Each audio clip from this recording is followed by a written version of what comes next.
James couldn't even manage simple tasks around the house, so he suggested we should just end our marriage.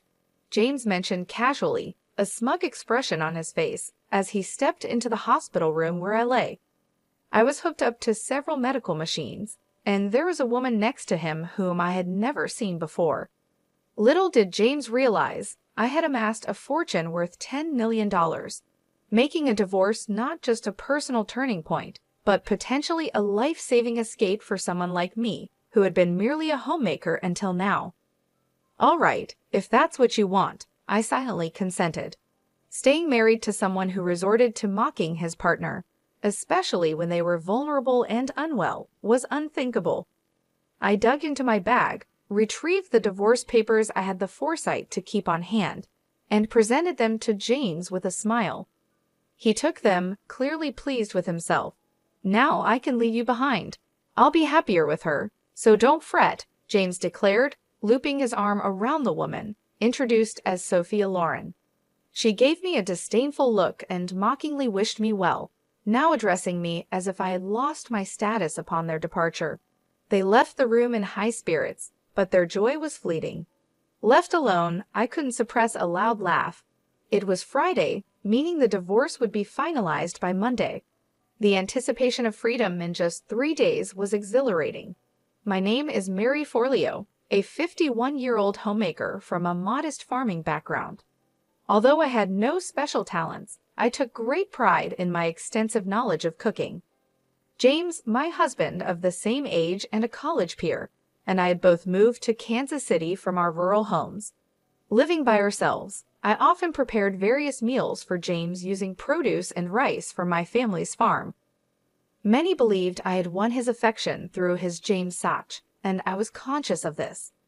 Indeed, James has always been helpless with household tasks. Since our dating days and throughout our marriage, I had been the one taking care of him. I took care of all our home responsibilities, but sadly James and I never had children.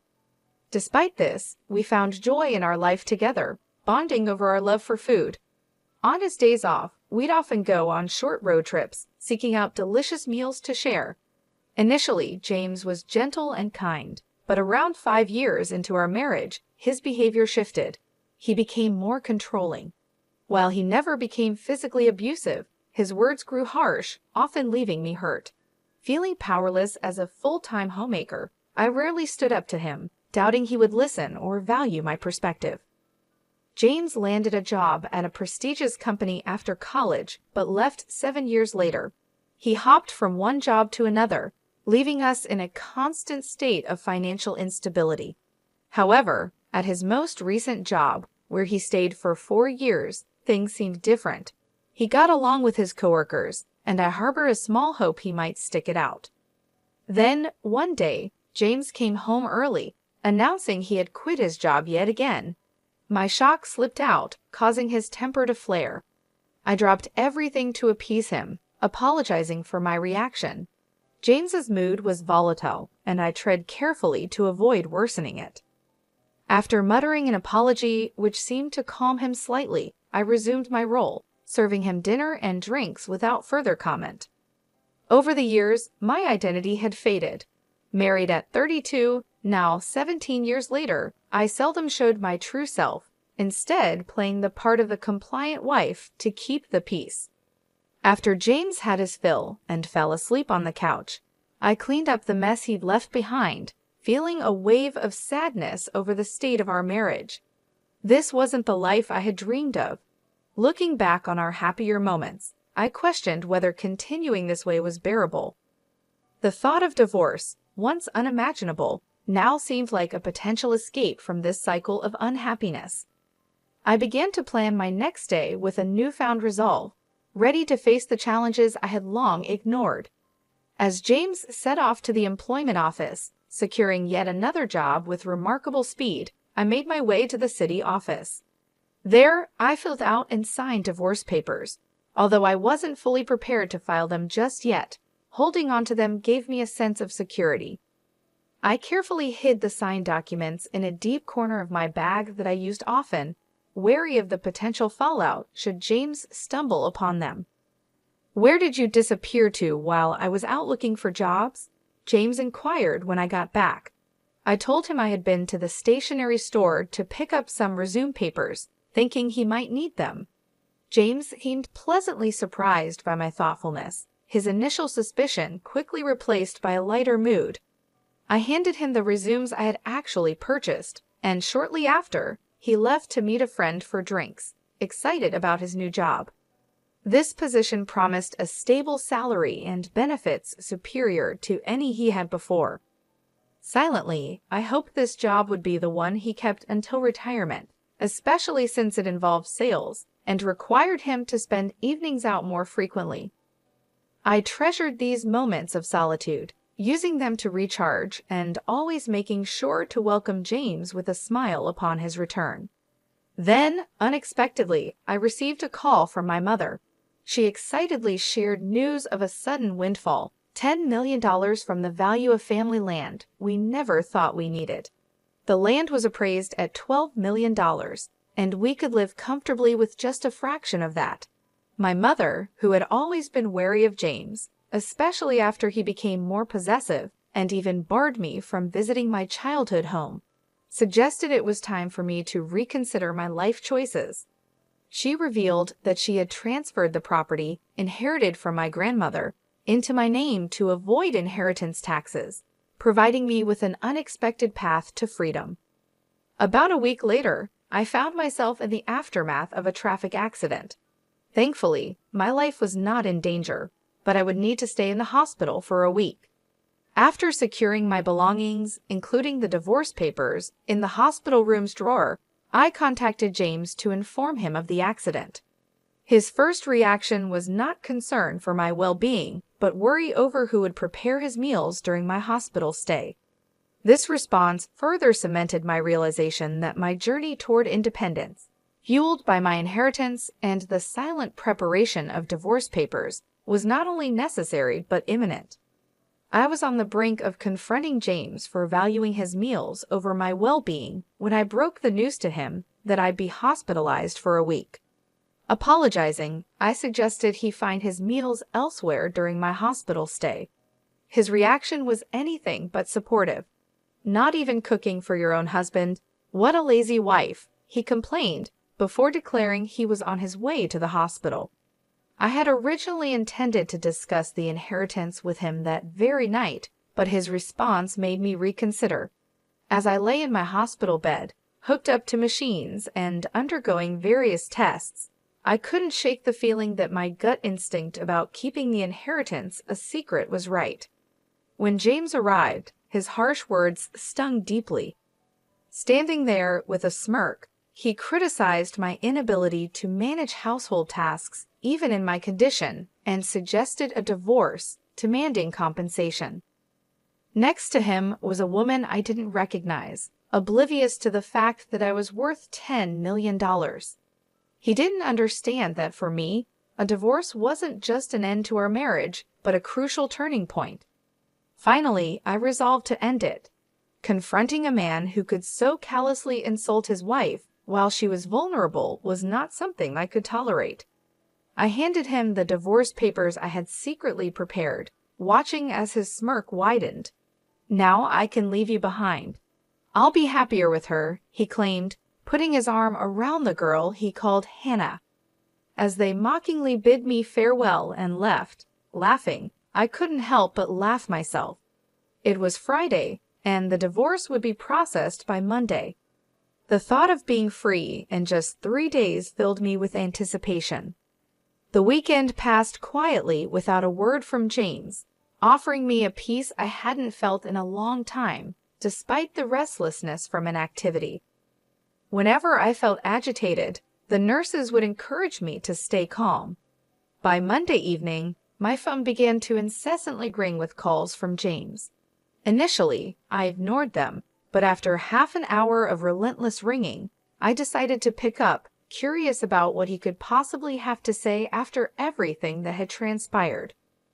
Upon answering James's persistent calls, his immediate shouting couldn't help but draw a laugh from me, which only fueled his fury further.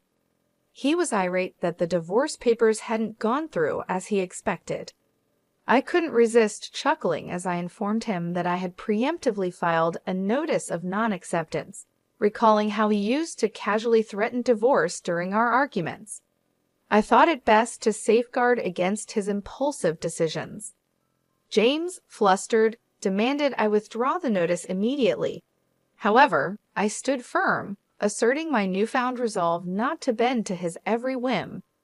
I calmly explained that any changes couldn't be made until after my hospital discharge, and even then, we would have to navigate the official procedures together at the municipal office.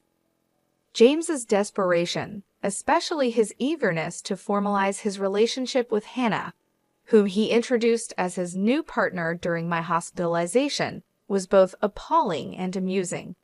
When I inquired if Hannah was the woman he intended to marry, James's confirmation only highlighted the absurdity of his situation. Since we were still legally married, Hannah was, in essence, his mistress. I maintained my composure in the face of James's irrationality, further agitating him by indicating that the division of our assets, including the complications arising from his actions, would be handled by my lawyer. I reminded him that I had diligently managed our home and remained faithful, placing the responsibility of our failed marriage squarely on his shoulders. James seemed confused, wrongly assuming that my inability to perform household duties while hospitalized constituted neglect on my part. I patiently explained that his failure to care for me and his expectation that I should cater to his needs despite my condition was unreasonable. Not only was it neglectful, but as an adult, he should be capable of managing his own affairs. James's attempts to justify his behavior with flawed logic were bewildering. He clung to the belief that his relationship with Hannah absolved him of any wrongdoing, dismissing the fact that his affair was a clear breach of our marriage vows. Despite his stubborn insistence, it was evident that his arguments would hold no water in any reasonable discussion, let alone in legal proceedings. His inability to grasp the gravity of his actions and the legal and moral implications of cheating was astounding, revealing just how diluted his perspective had become. Choosing to put an end to the unproductive exchange, I informed James that any further communication should be conducted through our lawyers. Cutting the call short, I didn't wait to hear his objections. Though he tried reaching out several times afterward, I steadfastly ignored his attempts, leading to his eventual silence. This brief respite was shattered the next morning, as my phone incessantly rang from 8 a.m.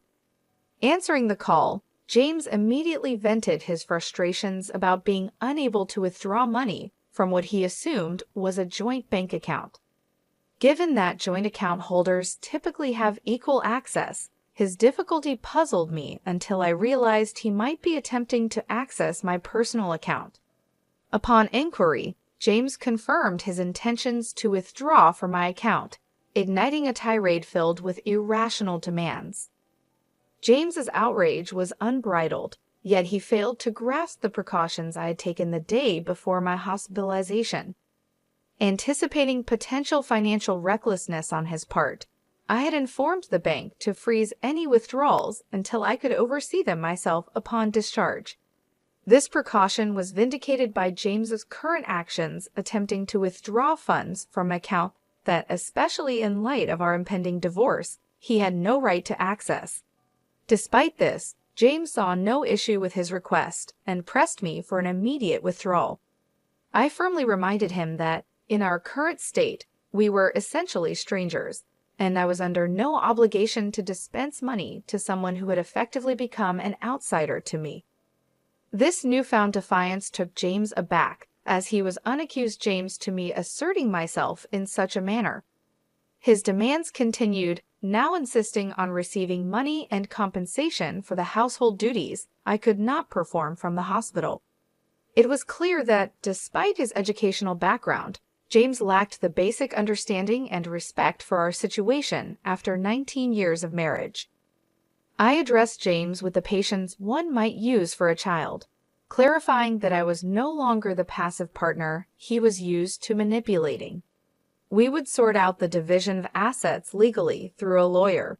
His reaction was predictably angry, threatening to confront me in person at the hospital. Unperturbed, I had already taken measures to ensure my privacy and safety, instructing the nursing staff to admit no one but my parents to my room. True to his word, James did attempt to visit, only to be halted at the nurse's station, as evidenced by the continuous ringing and subsequent flood of messages on my phone.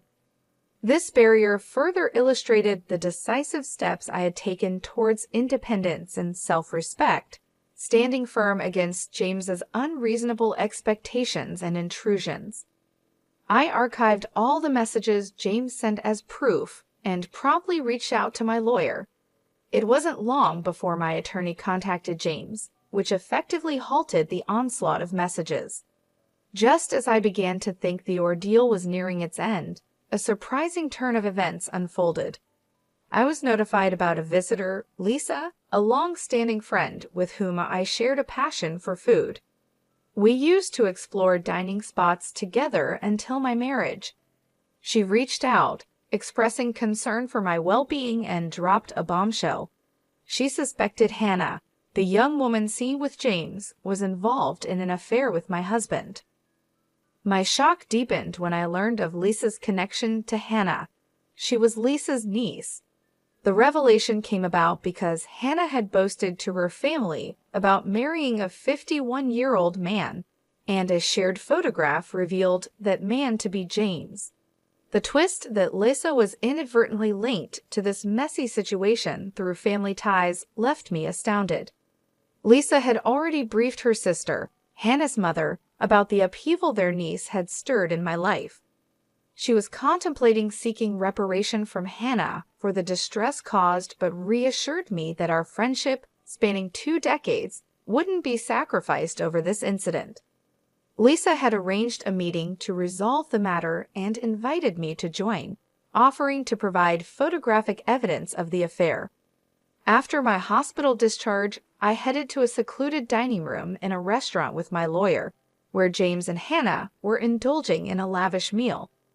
Their brazenness caught me off guard. James had the audacity to suggest I foot their extravagant bill, but I firmly declined, asserting they covered their own expenses. My primary goal was to negotiate the division of our shared assets. Ignoring James's disparaging remarks, my lawyer and I settled in and laid out the evidence of James's wrongdoing. We presented legal documents delineating James's liability and the proposed division of property, alongside photos Lisa had taken, capturing James and Hannah's intimate moments and Hannah with another man at a hotel. This evidence visibly unsettled both James and Hannah, disrupting their meal. Lisa's timely entrance further escalated the tension. She confessed to capturing the incriminating photos, leaving Hannah bewildered by her aunt's involvement. Lisa then took the opportunity to clarify her actions, emphasizing the importance of accountability and the consequences of Hannah's choices, all while supporting me through this tumultuous chapter. Her intervention not only reinforced our bond, but also underscored the complexities of personal relationships intertwined with familial connections. Lisa, amidst the unfolding drama, assured me of her continued friendship, despite her intent to seek reparations from Hannah. She condemned Hannah's behavior as reprehensible, especially after Hannah falsely claimed to be pregnant. When confronted, Hannah looked visibly unpregnant, leaving everyone, including James, astounded by her claim. It wasn't long before she confessed to fabricating the pregnancy tale, admitting her strategy involved targeting affluent older men, with James unfortunately ensnared by her deceit. She hoped the lie would prompt James to leave me, but with the truth out, James was at a loss for words, especially when faced with his financial incapacity to address the situation. Lisa resolved to have Hannah apologize properly later and escorted her niece away, leaving James and me to a tense conversation. James, now grappling with the fallout, attempted to salvage our relationship, suggesting a fresh start. He argued that my lack of recent employment history would hinder my independence, to which I confidently responded that my financial stability was assured, thanks to my significant personal savings, excluding him from any claim to it. This revelation, along with my intent to proceed with the divorce, underscored my independence and the end of our nearly 3-decade-long marriage. In the aftermath, Hannah made a monetary apology transferred directly to my account, an action enforced by her mother, who also mandated her employment to amass the owed compensation. James, alienated by his actions and the subsequent familial backlash, found himself financially strained, necessitating loans to fulfill his obligations towards me. His professional life suffered as well, with his indiscretion leading to job loss and a new, challenging chapter involving multiple jobs to manage his debts. With the compensation received, I directed a portion towards charitable causes and relocated to the countryside, investing the rest in a serene and fulfilling single lifestyle. My bond with Lisa remained strong. We embraced our singleness, planning to cohabit, explore culinary delights, and embark on leisurely journeys together. Our shared excitement for a future filled with friendship, food, and travel marked a hopeful chapter, ready to commence with the upcoming move. I looked forward to a life of joy and authenticity, free from the shadows of the past.